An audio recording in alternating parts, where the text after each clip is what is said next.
భారతదేశపు మహాగ్రంథాలు, కావ్యాల సంపూర్ణ సంకలనం. సబ్స్క్రైబ్ చేయండి. తిలక్. హే త్రిలోకనాథ, తమరు 3 గుప్పెడుల అటుకులను ఆరగించి త్రిలోకాలను దానము చేయి నిశ్చయించితిరి. ఇటులైన తమరు సుధాముని వలె భిక్షువుగా మారెదరు. సుధాముడు త్రిలోకనాథునిగా మారిపోవును. అప్పుడే మిత్రత్వం యొక్క లెక్క సమమవుతుంది దేవి. మేము అతనవుతాం, అతడు మేమవుతాం. మా యందు అతనుంటాడు, అతని యందు మేముంటాం. అప్పుడు మా ఇరువురిలో ఎటువంటి తేడా ఉండదు. మేమిరువురం సమం అవుతాం. వలదు స్వామి, తమరు భావావేశానికి లోనై మా అందరికీ అన్యాయం చేయరాదో యోచించండి నాథా.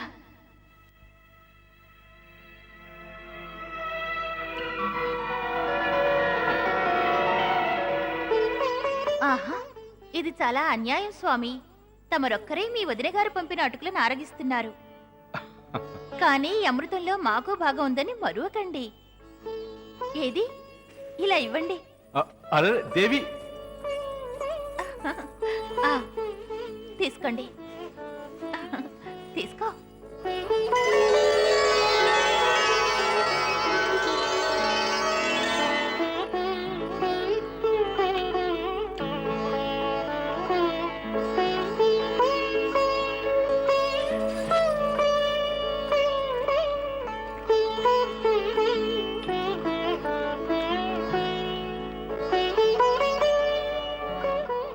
చూసావా సుధామా, మిగిలిన ఆ 3వ గుప్పిడి అడుగులు మాకు దక్కనీయకుండా వాళ్లే ఆరగిస్తున్నారు.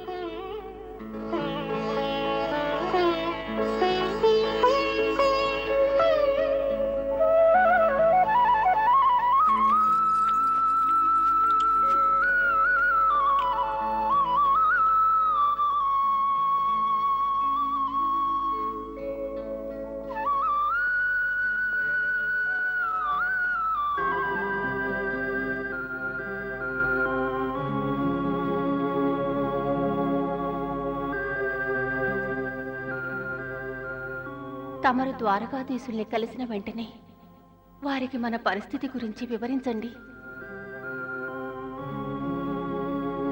వారు మనకు అవశ్యం సహకరిస్తారు. చూడు వసుంధర, నీవు చెబుతున్నావు కాబట్టి నేనక్కడికి వెళ్తున్నాను. మరలా వివరిస్తున్నాను. ఎట్టి పరిస్థితిలోనూ నేనుగా నోరు తెరిచి అతన్నేమీ అడుగను. తమరు వారిని ఏమీ అడగనవసరం లేదు స్వామి. మానవులే అడిగితే ఇస్తారు. వారు భగవానులు, సర్వాంతర్యామి. మన పరిస్థితి వారికి తెలుసు. తమరొక్కసారి వారి దగ్గరికి వెళ్ళి రండి చాలు. సరే, నీ మాట కాదంటాం దేనికి?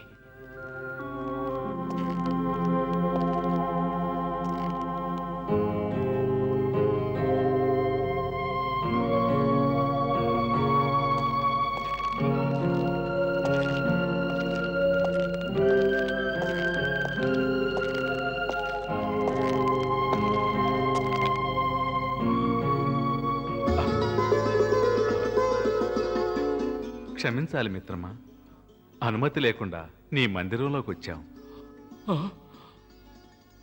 ఏమిటలా వచ్చిస్తున్నావు? క్షమాపణ అడిగి నన్ను పాపాత్ముణ్ణి చేస్తున్నావా మిత్రమా? పైగా మిత్రుణ్ణి కలుసుకోవడానికి అనుజ్ఞ అడగవలసిన అవసరం ఏమిటి? రా, వచ్చి ఆశీనుడవుక. రా మిత్రమా, ఆశీనుడవుక. ఏదో ఆలోచిస్తున్నట్టున్నావు?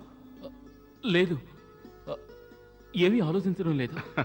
మా వదిన గారిని మొదటిసారి వదిలొచ్చావుగా, ఆవిడ జ్ఞాపకానికి వచ్చి మనసు అదోలా అయి ఉంటుంది.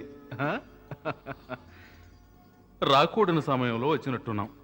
సరే మిత్రమా, మేము మళ్ళీ వస్తాం. లేదు మిత్రమా, ఇది నేను అదృష్టంగా భావిస్తున్నాను. నా బాల్య స్నేహితునితో మరి కాస్త సమయం గడిపే అవకాశం లభించినందుకు. అదృష్టం మాది, నీ వంటి మిత్రుణ్ణి పొందినందుకు. నీవు ఈ విధంగా మాట్లాడి నన్ను లజ్జకు గురి చేస్తున్నావు. లజ్జా గిజ్జా వదిలేయి. మనసులోని మాట నిస్సంకోచంగా వచించు. మళ్ళీ ఇంకోసారి ఇటువంటి సమయం రావచ్చు, రాకపోవచ్చు.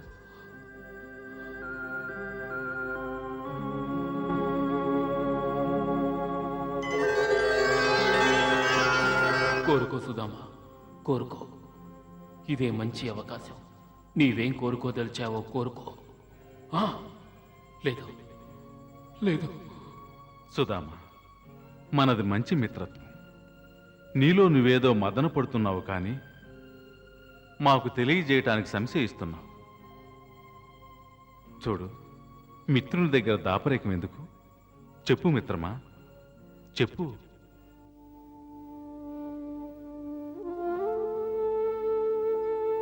చూడు, ఈ ప్రపంచంలో జీవితంలో ఎన్నో జరుగుతూ ఉంటాయి. అవన్నీ ఎవరితో చెప్పుకోలేం. కేవలం ఒక మిత్రునితోనే మన మనసులోని మాటని, మన దుఃఖాన్ని, మన బాధల్ని అన్నిటినీ వివరంగా చెప్పుకోగలం. మన కుటుంబం గురించి వివరించగలం. ఆనాడు మనం గురుకులం నుంచి విడిపోయాక నువ్వు ఎలా జీవిస్తున్నావు, ఏం చేస్తూ ఉన్నావు అన్నీ మాకు వివరించు.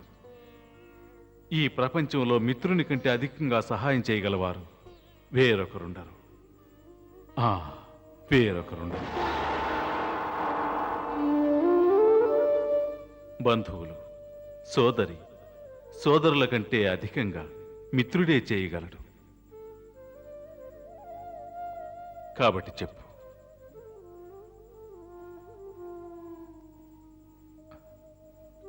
మేము నీకు ఆనాడే చెప్పాం, నీతో మిత్రత్వాన్ని కొనసాగిస్తామని.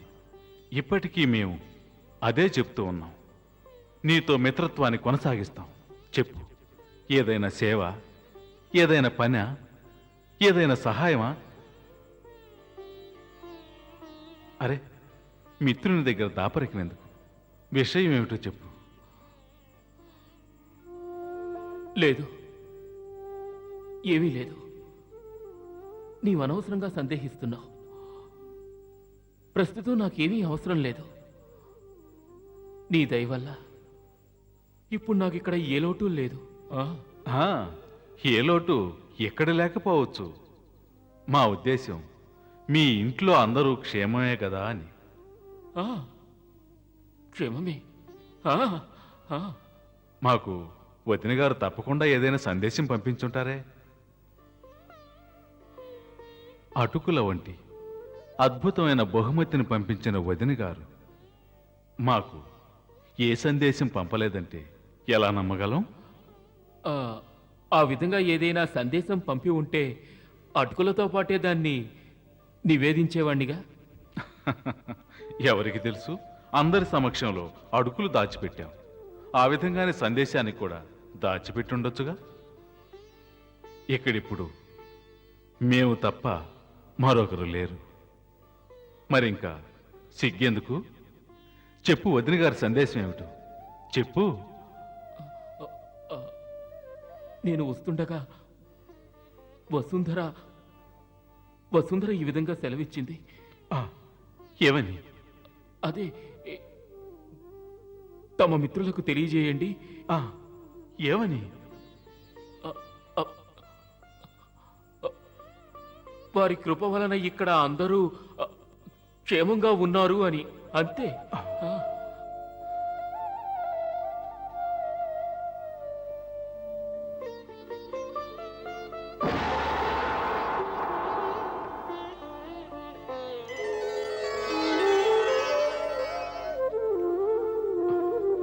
అంటే వదిన గారు ఏ కోరిక కోరనే లేదా? లేదు. అది ఎలా సంభవం? స్త్రీలకు అనేక కోరికలుంటాయి. మంచి వస్త్రాలు ధరించాలని, ఆభరణాలు వేసుకోవాలని ఉంటుంది. లేదు, అటువంటి కోరికలేవీ లేవు. మనసు సంతోషంగా ఉన్నప్పుడు మనిషికి కాగితాల మీదకు జాసే వెళ్ళదు. నీవు మా గురించి దిగులు పడకు. మా గృహంలో అందరూ క్షేమముగానే ఉన్నారు. కేవలం క్షేమం అన్న ఒకే శబ్దంతో ఇంకా ఈ జీవితాన్ని ఎంతకాలం కొనసాగిస్తావు సుధామా? మిత్రమా, సాందీపని ఆశ్రమం నుండి విడిపోయిన మీదట ఇప్పటికి కలిశాం. ఎంతకాలం నువ్వు ఎలా జీవితాన్ని గడిపావు, ఎన్నెన్ని కష్టాలు అనుభవించావు మాకు వివరించవా మిత్రమా? మిత్రమా, నిన్ను మించిన జ్ఞాని ఈ లోకంలో మరొకరు ఉండరు. సాందీపని ఆశ్రమంలో దినానికి ఒక విద్య వంతున 64 దినములలో 64 విద్యలను నేర్చుకున్నావు. నీ జ్ఞానం ముందు ఈ సుధాముడి జ్ఞానం సముద్ర తీరంలో పడి ఉన్న చలనం లేని బండరాయి వంటిది. కాబట్టి ఇప్పుడు నీ మాటల వలయంలో నేను చిక్కుకోను మిత్రమా. నీ ప్రశ్నకు సమాధానంగా ప్రస్తుతం నేను ఇదొక్కటే వివరించగలను. మా భగవంతుడి కృప వలన, నా మిత్రుని ఆశీర్వాదం వలన నా కుటుంబం ఎప్పుడూ ఆనందంగా ఉంటుంది.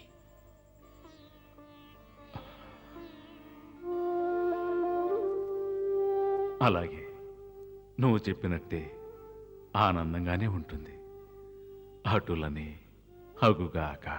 అటులే అగుగాక అనడంలో తమ ఆంతర్యం ఏమిటి స్వామి?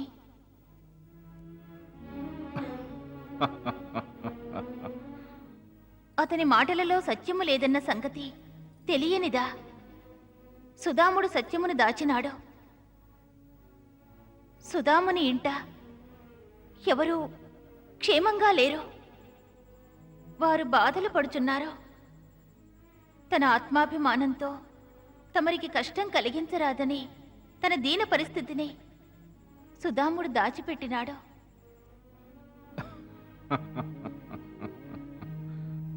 ఇప్పటి నా పరిస్థితి తమకు ఆనందంగా ఉందా?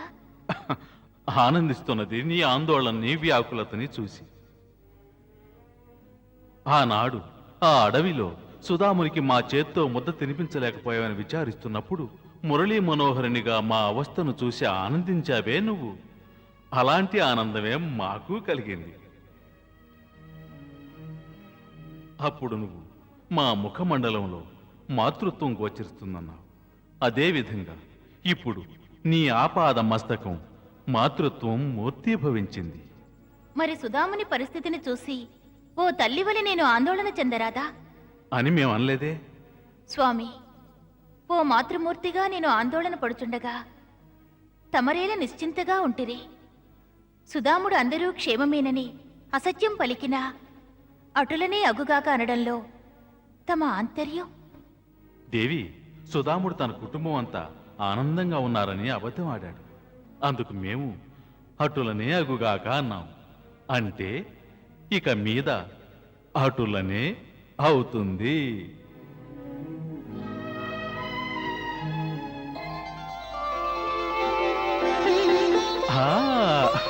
అద్భుతం స్వామి, తమ లీల. నా తప్పును మన్నించండి. సుధాముని కష్టాలు ఏ విధంగా తీరుతాయి, ఎప్పుడు తీరుతాయి?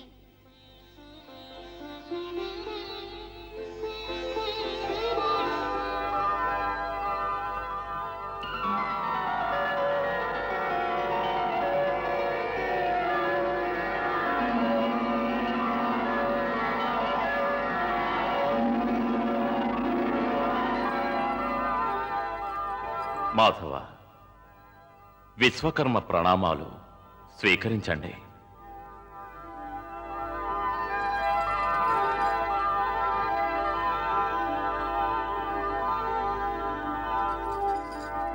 ఆజ్ఞనివ్వండి స్వామి. ఈ విశ్వకర్మ చేయవలసిన కార్యమేమిటో? విశ్వకర్మ, మేమిప్పుడు మా పరమమిత్రుడైన సుధామునికి ఒక రాజమందిరాన్ని నిర్మించవదలిచాం. మాధవ, తమ ఆజ్ఞ శిరోధార్యం. మేమీ కార్యాన్ని తక్షణమే పూర్తి చేస్తాం. కానీ ఆ రాజమందిరం మా రాజమందిరం వలె ఉన్నతంగా ఉండాలి. అందులో అవశ్యం ఒక విశేషం ఉండాలి. అదేమిటంటే, అందులో నివసించేవారు సంసారులైనా బైరాగులైనా వారెప్పుడూ మనశ్శాంతితో సుఖ సంతోషాలతో ఉండాలి. అటులనే స్వామి. సుధాముల వారి రాజభవన నిర్మాణం సుఖ సంతోషాలకు ఆదర్శప్రాయమై నిలుస్తుంది. కానీ ఇప్పుడు సుధాముడు బయలుదేరే సమయం ఆసన్నమైంది. అందువల్ల ఈ కార్యం అతి శీఘ్రంగా జరగాలి. తమ ఆజ్ఞను శిరసావహిస్తాం.